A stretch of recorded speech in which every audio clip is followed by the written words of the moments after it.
Pessoal, vamos falar um pouquinho aqui hoje, neste vídeo, a respeito de um tema bem cascudo. Não é um tema que normalmente a gente aborda aqui no nosso canal, né? Nosso canal ele aborda aí temas relacionados aí normalmente a direito civil, direito do trabalho, mas hoje, excepcionalmente, vamos falar um pouquinho sobre o processo civil. E vamos falar sobre um tema bem cascudo, né? Que são as tutelas provisórias.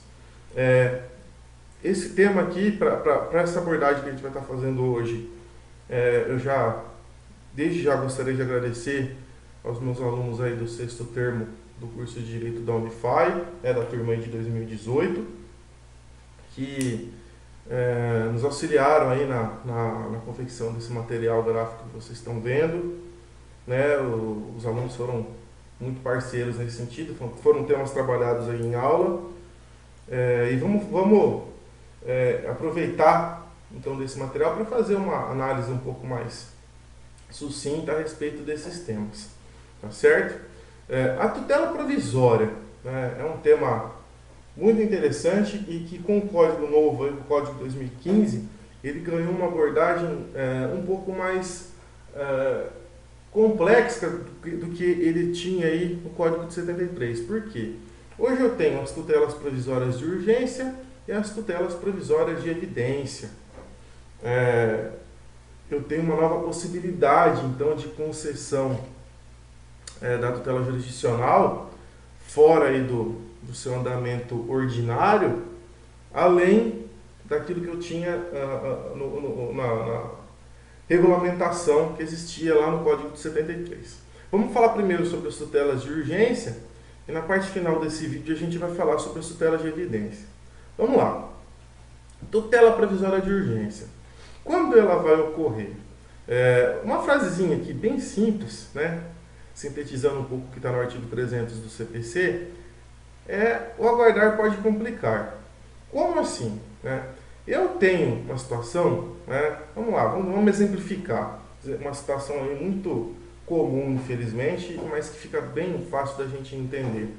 Vamos imaginar o seguinte: eu tenho lá uma pessoa que precisa de um medicamento de alto custo. Sem o acesso a esse medicamento, lá, uma dose diária desse medicamento, a pessoa pode vir a óbito. E é notório, né, que, muito embora a Constituição ela garanta o acesso à saúde a todos nós, né, a nossa Constituição, o Estado ele não comporta, né, ele não dá a essa população o acesso a todos esses direitos. Então, muitas vezes, esses pacientes têm que se valer do Poder Judiciário aí para ter acesso aí a esse tratamento de saúde. Vamos lá.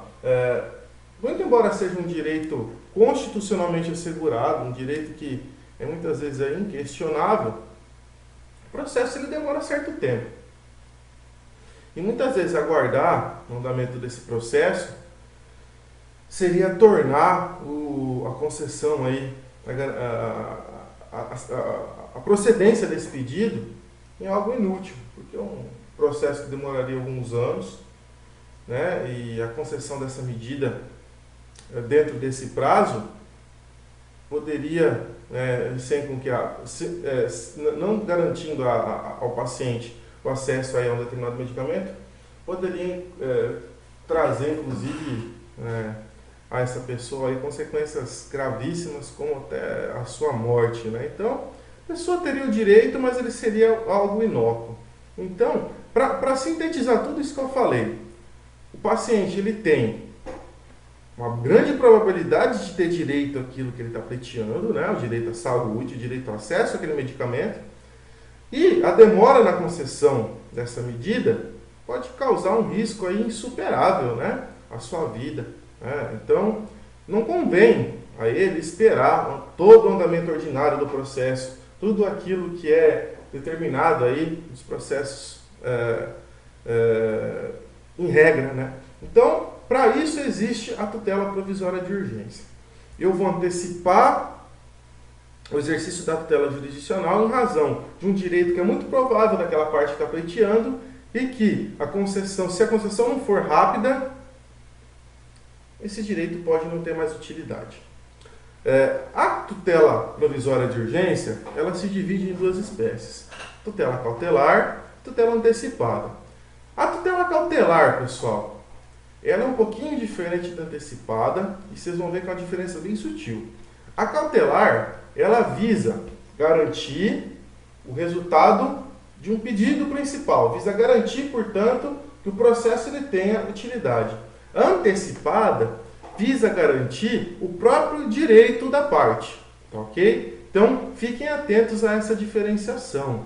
Mas como assim, professor? Uma visa garantir o processo, outra visa garantir o direito? Vocês vão ver que não é algo tão difícil assim de entender, não. Na cautelar, eu tenho uma medida judicial que vai pleitear, garantir o acesso a um pedido principal da parte posterior. Um exemplo bem comum, uma ação de cobrança. O credor, ele tem lá um determinado valor para receber do devedor, e ele percebe que esse devedor está dilapidando o seu patrimônio e ele tem medo desse devedor se tornar insolvente. E por isso, ele ingressa, antes mesmo de ingressar com o pedido de cobrança lá do seu crédito, ele ingressa com uma ação cautelar, onde ele vai pedir para o juiz sequestrar um determinado bem desse devedor para que esse bem garanta o pagamento da sua dívida. Tá certo? Então, se ingressa com um pedido cautelar, provisório, urgente, sequestra, vai se fazer a constrição de um determinado bem do devedor, tá certo? E esse bem vai servir para que posteriormente, o credor ele ingresse com um pedido, não é uma nova ação, a gente vai ver, com um pedido de cobrança desse débito, tá ok? Então, a cautelar ela serve para isso, para garantir o exercício desse posterior direito do credor, por exemplo, É um direito que pode ser discutido, essa dívida, por exemplo, pode estar prescrita, o réu, por exemplo, da cautelar aqui pode não ser parte legítima para cobrança, enfim, posso ter inúmeras situações, mas a cautelar vai servir para que esse pedido posterior aí, ele tenha utilidade, tá certo? Como ela tem esse caráter de garantir esse pedido principal, a cautelar é algo provisório, pessoal. Ela é sempre provisória, portanto, em momento algum, ela vai se tornar definitivo. Ou seja, ela não vai se estabilizar. Eu peço para que vocês guardem esse termo, porque já, aqui, sobretudo na antecipada, a gente vai estudar um fenômeno muito interessante da tutela provisória, que é a estabilização. Okay? Então, guardem esse nomezinho aqui. Ela não vai estabilizar jamais. Como que eu vou ter a concessão da tutela cautelar aqui, meus amigos? Ela pode ser concedida de maneira antecedente ou de maneira incidental. O que é antecedente? A tutela provisória de urgência cautelar antecedente, ela é concedida antes de se ingressar com o pedido principal da ação. Então vamos lá. O credor, antes de entrar com o pedido da ação de cobrança, ele entra com uma tutela provisória de urgência cautelar antecedente, pedindo lá o sequestro do bem do devedor. Tá certo? Então, antes de pedir a cobrança daquele crédito, ele entra antecedentemente com essa cautelar. Tá certo? O juiz que for responsável por julgar essa cautelar antecedente vai se tornar prevento para julgar o processo principal.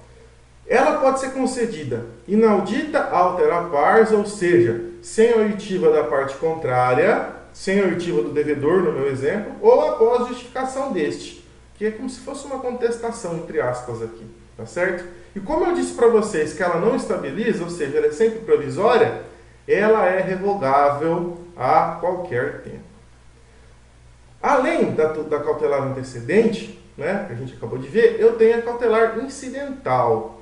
Essa aqui, ela já vai ser pedida dentro do pedido principal ali. Então, eu entro com a ação de cobrança e na própria ação de cobrança, eu apresento lá uma petição requisitando para o juiz uma medida cautelar no sentido de sequestrar determinado bem do devedor para garantir o recebimento da minha dívida. tá certo? Então, essa vai ocorrer, quando ela for incidental, ela vai ocorrer dentro do processo principal, e é interessante, viu? Quando eu entro com um pedido incidental, jamais eu vou recolher custas processuais, jamais. Isso é a grande diferenciação dela para as das demais hipóteses. Porque, por exemplo, no antecedente, eu tenho a necessidade de recolher custas, conforme aí a regulamentação do Código de Processo Civil. E a incidental, da mesma maneira que a antecedente, ela é revogável a qualquer tempo. Ok? Então, esse é o procedimento da tutela cautelar. Mas, professor, a gente viu aí de maneira genérica antecedente e incidental, mas o procedimento da antecedente, a gente não vai estudar? Vai sim, a gente vai estudar logo na sequência, mas eu vou falar um pouquinho agora sobre a tutela provisória de urgência antecipada e depois, na sequência, a gente vai falar sobre o procedimento, tá? Da cautelar antecedente e da antecipada antecedente, tá certo? E deixa essa linha quietinha aqui, da fungibilidade, porque nós vamos falar sobre ela já já também. Tema importante. Beleza. Falamos sobre a tutela cautelar. Vamos falar um pouquinho agora sobre a tutela antecipada. Como que a gente tem a tutela antecipada, pessoal? A tutela antecipada ela vai ocorrer como uma forma de garantia do direito da parte. Então, naquele primeiro exemplo que ilustrou aí a abertura desse nosso bate-papo aqui, dessa nossa aula, quando a pessoa ela necessita de um medicamento, ela ingressa judicialmente pleiteando que o Estado lhe conceda esse medicamento de uma maneira aí antecipada, de uma maneira a burlar um pouquinho aí o andamento ordinário de processo. Esse burlar aqui eu estou colocando não no sentido pejorativo, tá? No sentido de ser um caminho mais rápido, porque tem que ser assim, né? Nesse caso eu vou ter a tutela antecipada. Ela é diferente da cautelar, porque na cautelar, a cautelar ela vai visar, vai ter sempre como objetivo garantir que o pedido principal da parte seja útil. Ou seja, né, o pedido de cobrança, né, do crédito lá por parte do credor tenha utilidade através do pagamento dessa dívida por um bem do devedor. Aqui não, na antecipada, pessoal, na antecipada, a concessão da medida é a concessão do próprio direito da parte. Juiz, eu preciso de um medicamento. Se esse medicamento não for entregue dentro do prazo, eu vou morrer. Concedo a medida, tá certo? Quando eu concedo a medida, o próprio direito da parte vai ser garantido. E a tutela antecipada, galera, ela pode também ser antecedente e incidental, tá certo? Antecedente, mesma dinâmica da cautelar, vai ser concedida antes do pedido principal, tá certo? Antes do pedido principal. Primeiro eu ingresso com o pedido de tutela antecipada, para depois eu ingressar com o pedido principal da ação. Então, antecedente ela vai ser antes do processo principal, antes do pedido principal da ação. Pode ser concedida também na audita altera pars ou após justificação prévia do requerido, né, na contestação entre aspas aqui do requerido, e ela também gera o fenômeno da prevenção. Quem julga o pedido da tutela antecipada antecedente vai julgar o pedido principal. Mas também pode ser concedida de maneira incidental, dentro do processo principal já em andamento. Eu entro com a obrigação de fazer contra o Estado, por exemplo, para realização de uma determinada cirurgia. E no próprio pedido aí, no andamento desse processo, eu ingresso com o pedido de tutela provisória de urgência antecipada incidental. Falo, juiz, eu não posso esperar o andamento aqui ordinário desse processo. Por favor, antecipa as coisas aqui, porque se meu cliente não fizer essa cirurgia dentro de um prazo mais curto, ele vai morrer. Tá certo? Então eu posso fazer isso também dentro do bojo aí do processo já, do pedido principal. Se eu fizer isso, ele vai correr dentro do próprio processo principal, não é formado nenhum tipo de incidente, nenhum tipo de apenso, tá certo? E não vai haver necessidade de recolher qualquer tipo de custas processuais. Galera, importante, eu estou falando de situações que são provisórias, então, em regra, podem ser revogadas a qualquer tempo. Ok? Deu para perceber, né, que a gente está falando de situações até agora, né, que são situações que vão trazer um atalho para dentro do andamento normal do processo. São exceções, né? E por isso, galera, eu não vou ter aqui de uma maneira concreta, de uma maneira mais firme, mais segura, o exercício do contraditório, né? Isso fica muito claro. E por isso, por mais que o juiz ele esteja fazendo uma análise correta da situação, com aquelas provas que ele tem no momento, com os argumentos que foram falados, pode acontecer dessa cognição que o juiz está realizando, que não é uma cognição exauriente, uma cognição sumária, ou seja, rápida, ela não ser a cognição mais correta naquele momento. E eu não estou falando que o juiz está errando, de maneira alguma. Eu estou falando que ele vai estar decidindo de acordo com os elementos que ele tem naquele determinado momento, apresentados lá pelo requerente da tutela de urgência. Então, por isso, essa concessão dessa medida pode trazer para a parte contrária prejuízos.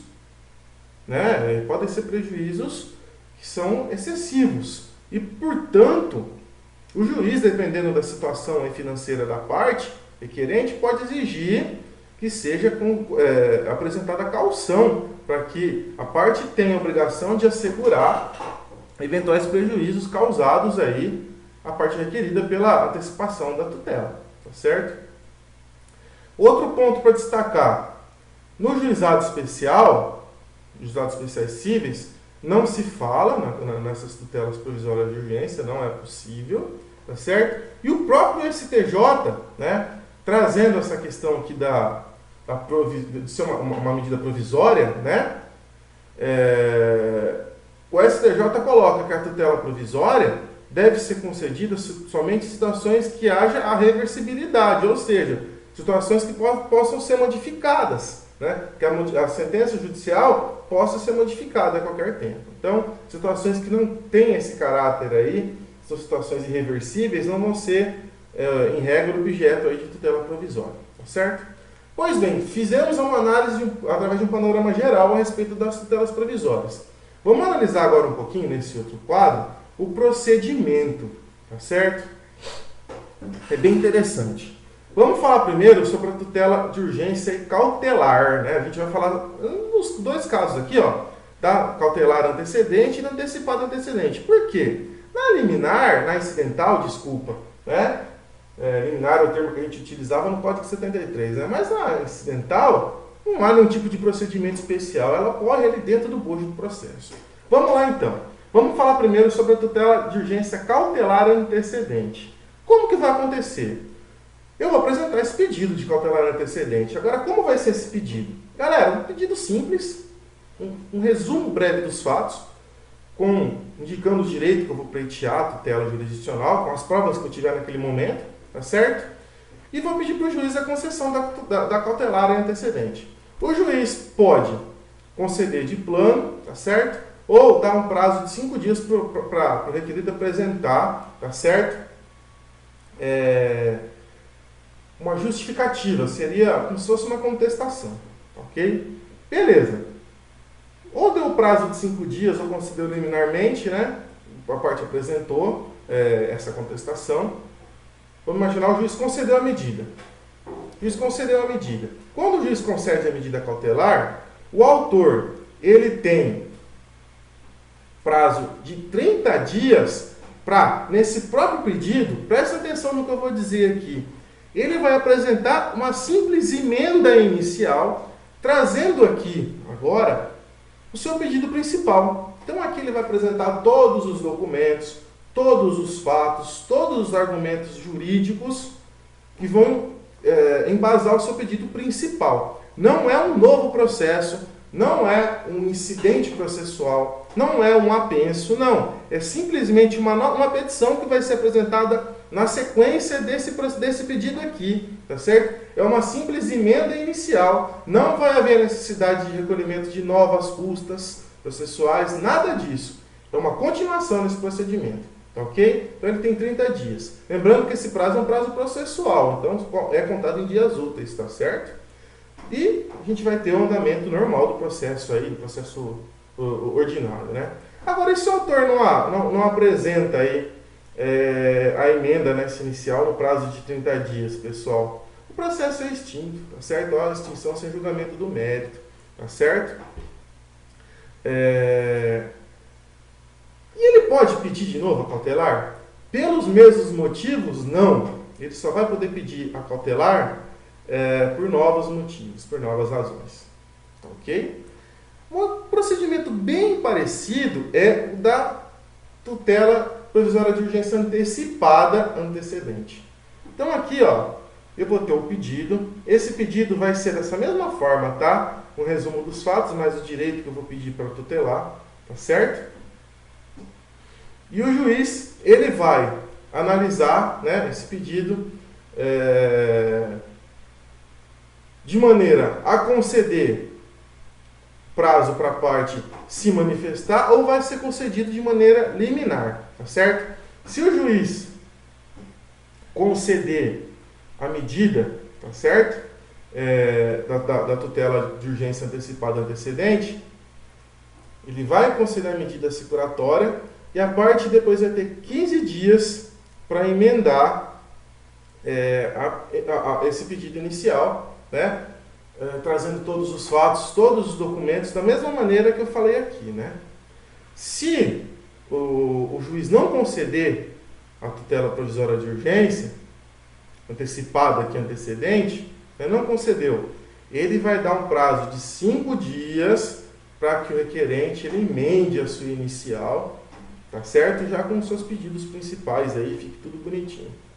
Se, passado esse prazo, a parte não se manifeste, o processo está extinto. E deixa eu fazer só um adendo aqui, pessoal, antes de falar da situação da estabilização. Na cautelar aqui também, tá? Ó, se o juiz não concedeu o pedido do requerente a respeito da concessão da cautelar, ele vai dar um prazo de 5 dias para emendar o pedido dele, né? Apresentar o pedido principal, bonitinho, com todos os seus documentos, tudo aquilo que deveria ser apresentado. E se ele não apresentar nesses 5 dias, são aquelas mesmas situações que eu acabei de falar, tá bom? Agora vamos lá, concedeu a medida, tá certo? A parte apresentou a emenda, tudo bonitinho. Acontece aqui, é um fenômeno interessante, né? O processo vai correr, o procedimento ordinário dele comum, tá? E aqui acontece um procedimento muito legal. Quando há a concessão da tutela antecipada, antecedente, a parte tem um prazo. Na verdade, a parte requerida ela tem 2 prazos que ela tem que respeitar. Primeiro, o prazo para recurso, né? Ela vai ter o prazo aí para recorrer dessa decisão, né? Através de um agravo de instrumento.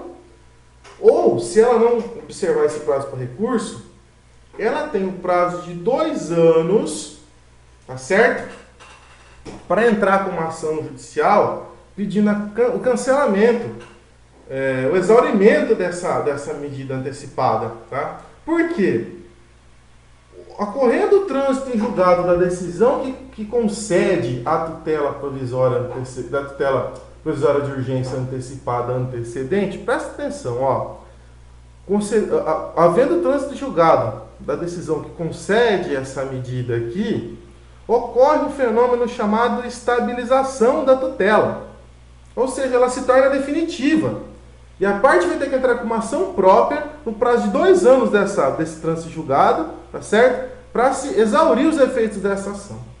E o mais interessante, passados esses 2 anos, e se a parte não ingressar com esse pedido, ela se torna definitiva por completo, não há mais o que fazer.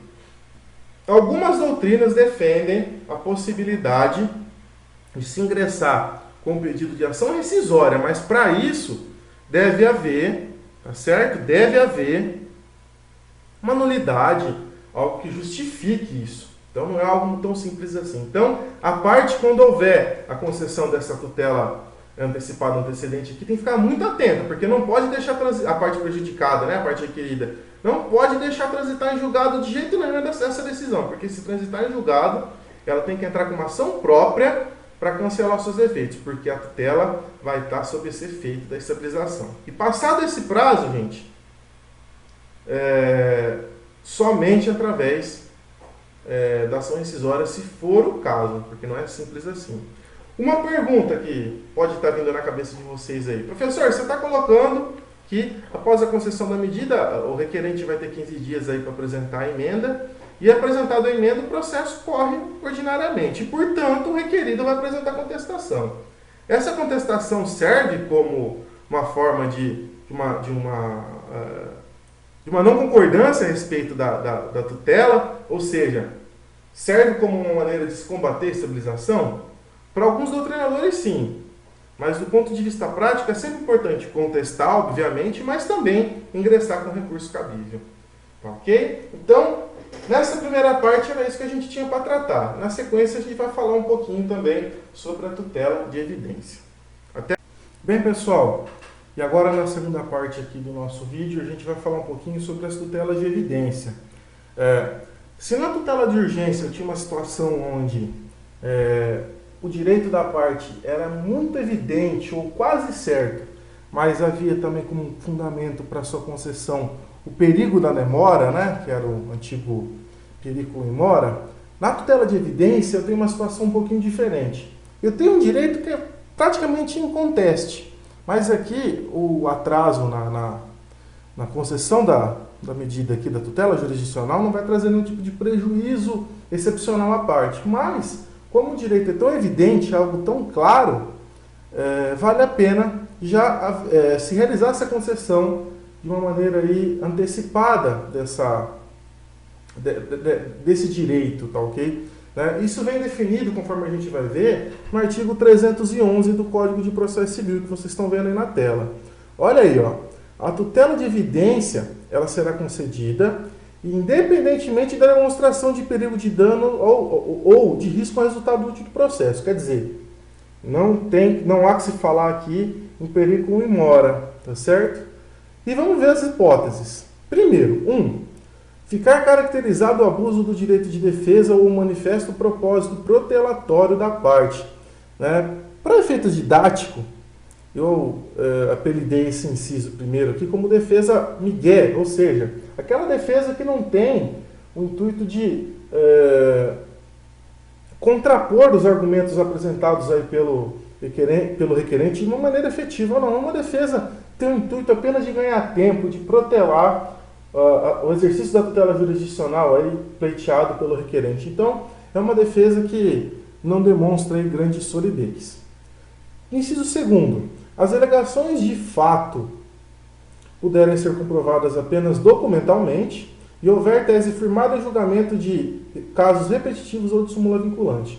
Então, isso aqui é o seguinte, eu tenho um autor que ingressa um determinado pedido este que tem o seu arcabouço probatório totalmente fundamentado em documentos, ou seja, eu não vou precisar produzir nenhum tipo de prova, eu não vou precisar levar esse processo para uma instrução, para uma audiência, enfim.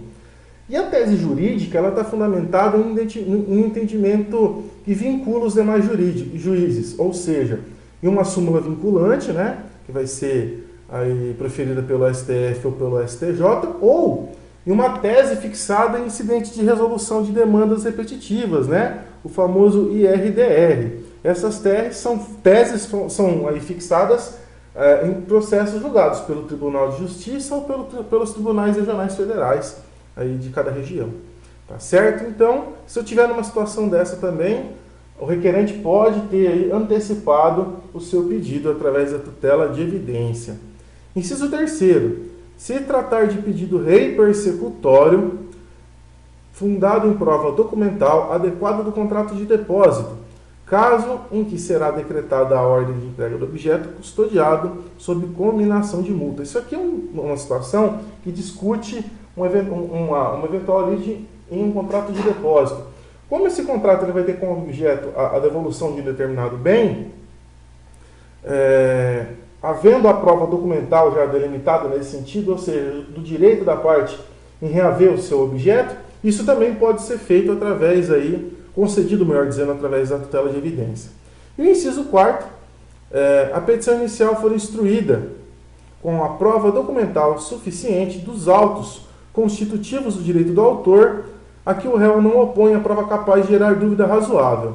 Isso aqui é o seguinte, o autor apresenta aí uma prova documental robusta na sua petição inicial e após a audiência de tentativa de conciliação, que não logrou êxito em compor o processo, numa autocomposição ou heterocomposição do processo, e após a contestação por parte do requerido, isso não chegou, não obteve o resultado necessário pelo requerido, ou seja, né, o requerido não conseguiu contestar, não conseguiu contrapor de maneira efetiva, contrapor de maneira contente os documentos, as provas apresentadas pelo autor.